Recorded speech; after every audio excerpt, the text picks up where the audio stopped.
Normalement, elle démarre bien. Carreau. Bon, aujourd'hui, on va attaquer ma 205, la restauration, la petite révision, et on va attaquer en premier lieu par un truc qui m'embête le plus, c'est le support moteur anti-couple qui est là-bas dessous, qu'on voit pas, mais qui est complètement mort, et c'est infernal à rouler, ça met des gros à-coups, surtout en première et en deuxième, et pour ça, faut tomber le cardan là-dessus, donc c'est ce qu'on va faire aujourd'hui. Bon, je cale la voiture sur la chandelle, et l'objectif, ça va être d'aller démonter, on le voit pas, mais le support moteur, ça, on va enlever la roue, et puis faut sortir le cardan là-dessus. J'ai enlevé la roue, et voilà, c'est lui qui pose problème là-bas. Il est tout craquelé, tout pas beau, et il bouge dans tous les sens, ça met des gros à-coups, et c'est lui dont on va s'occuper. Alors, est-ce qu'avec mon cliquet à rallonge action, j'arrive à le desserrer, le cardan? C'est la question. Moi, il y a une vitesse. Putain. J'ai remis la voiture comme il faut parce qu'en fait j'avais pas vu, mais ma chandelle était mise de travers et j'ai failli me prendre la voiture sur la gueule. Donc on recommence, cette fois-ci sans se faire tomber la voiture dessus. C'est mieux. Lui je l'ai déjà débloqué. Voilà. Bon, moi j'ai sorti le cardan au mot de la fusée. On est bien chié, la rotule était étonnamment grippée alors que c'est censé avoir été déjà changé ça. Mais bon pourquoi pas. Bon là après, faut enlever toutes les vis du support moteur. Il faut que je vidange la boîte avant que j'oublie et qu'il se passe des choses pas terribles. Alors pour sortir le cardan là-dessus, rien de bien compliqué. De ce côté-là, il y a deux vis avec des écrous tête de 11. Faut les desserrer, c'est ce qui retient le cardan dans le roulement qui est là. Et c'est flou. Donc faut les desserrer et ça permet de libérer le cardan. Ça vidange tranquillement. J'ai enlevé le cardan. Là. Alors on va s'attaquer à monter le support. Donc on va enlever les deux vis là et toutes les vis qui le tiennent sur le bloc moteur. Allez, je vous prends avec moi pour la dernière vis.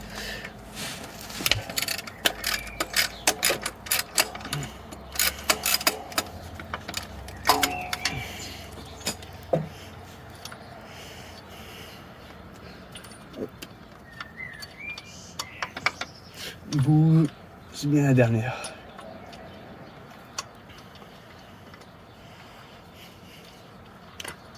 Allez.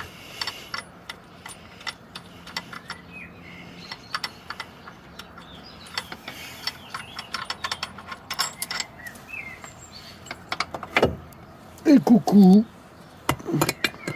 Et voilà. Il est tombé. On peut voir qu'il est quand même bien mort, bien craquelé. Et ça explique les gros à-coups que la voiture mettait. Putain, j'ai pas fait gaffe, mais j'ai un peu abîmé le soufflet de cardan au démontage. Donc peut-être que je vais en prendre un à mon boulot demain et que je le changerai parce que ce serait con de redémonter dans 6 mois si le soufflet il est explosé quoi. Parce que là mon support il est là, mon cylindre bloc, mais je vais pas pouvoir le changer tout de suite parce que j'ai pas un assez bon étau chez moi. Je vais le faire à mon taf demain parce que là l'étau chez moi ça va pas le faire. C'est rentré de force dedans donc mon petit truc de merde il va exploser sinon. Bon, étant donné que je peux pas faire le support moteur tout de suite, parce que j'ai pas ce qu'il faut, je vais faire Géo Soupape, comme ça ce sera fait. Normalement il est censé être bon. Je sais qu'il a déjà été fait, mais je sais pas quand. Mais pour être sûr, et histoire de partir sur une bonne base, je vais le contrôler. Et de toute façon, je vais changer le joint et le cache-culbuteur, je vais en mettre un que j'ai repeint. Ok, donc là, je me suis mis en pleine ouverture échappement du cylindre 1. Là-dessus, le 1, c'est côté boîte de vitesse. Et donc, je dois avoir 20 à celui-là. Ce qui est bon, ça lèche bien. Et 35 à celui-là. Ça lèche bien aussi. Donc c'est bon. Faut que ça lèche des deux côtés. Faut qu'il y ait un peu de résistance, mais il faut pas qu'on force pour mettre les cales. Donc là, le jeu est bon. Donc je vais contrôler tous les autres. Et puis on verra bien. Bon, c'est tout bon. J'ai tout réglé, tout contrôlé. C'était à peu près tout bon. Il y en avait que, je crois, un qui était vraiment un peu bizarre. Il n'y a que lui, l'échappement du 1, qui était vraiment à la ramasse. Il était plus vers 25-30 plutôt que les 35. Et les autres, sinon, ça se joue vraiment. Il y en a un qui a 19 au lieu de 20. On s'en fout, quoi. Donc là, c'est bon. Tout contrôlé. Et quand on fait un Géo Soupape, petit conseil, mettez un coup de marqueur sur ceux qu'on vient de contrôler. Parce que même si on a une fiche pour se faire un repère, au moins, ça nous permet vraiment d'avoir sous les yeux ce qu'on a réglé et ce qu'on n'a pas réglé. Donc c'est un petit conseil. Moi j'ai remonté le cache-culbuteur que j'avais repeint avec un joint neuf. Comme un connard, je l'ai fait tomber forcément, du coup j'ai une tonche. Donc là on va démarrer, voir si ça tourne bien. Normalement c'est bon, mais bon. Psychologiquement c'est mieux. Normalement elle pète au quart tour.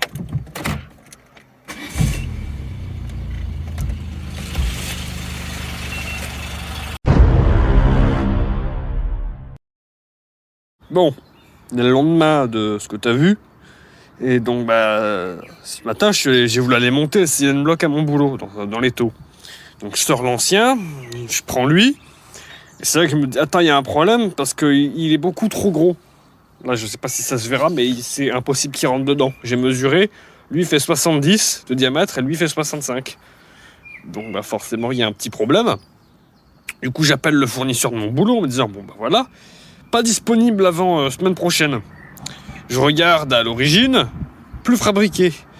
Et en fait, les seuls qui l'ont le plus rapidement, c'est Autodoc, qui l'ont mardi. Et il faut que la voiture bouge samedi. Donc, il fallait trouver une solution. Et donc, j'ai fait la solution que j'avais vue sur TikTok d'un gars qui fait il traversait des cols de montagne avec un C15, là, il faisait des pistes et tout. Il avait arraché le season block comme ça.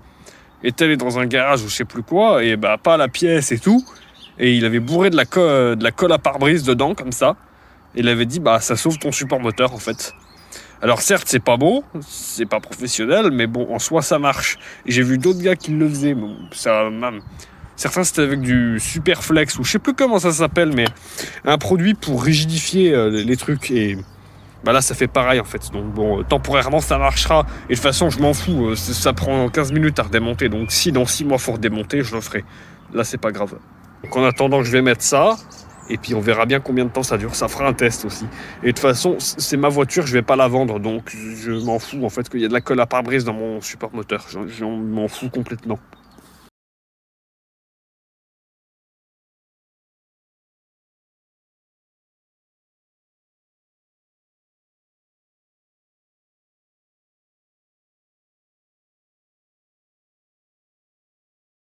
Alors, quitte à faire un truc chiant, autant le faire tout de suite.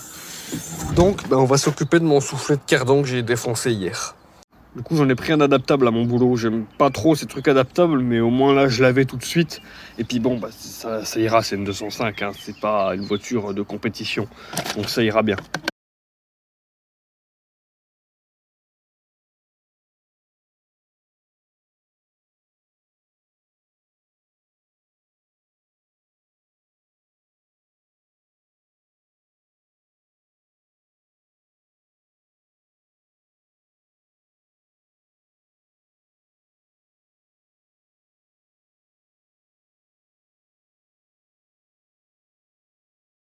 Et c'est bon, j'ai tout remonté.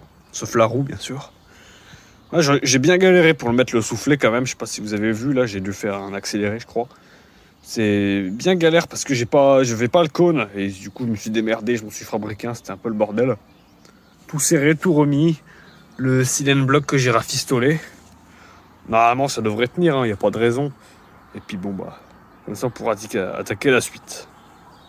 Le chat.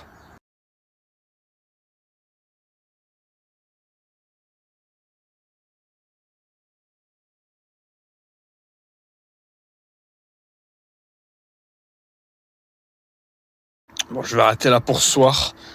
On est tout bon. J'ai remonté les roues, j'ai remis l'huile dans la boîte. Là, on est tout bon.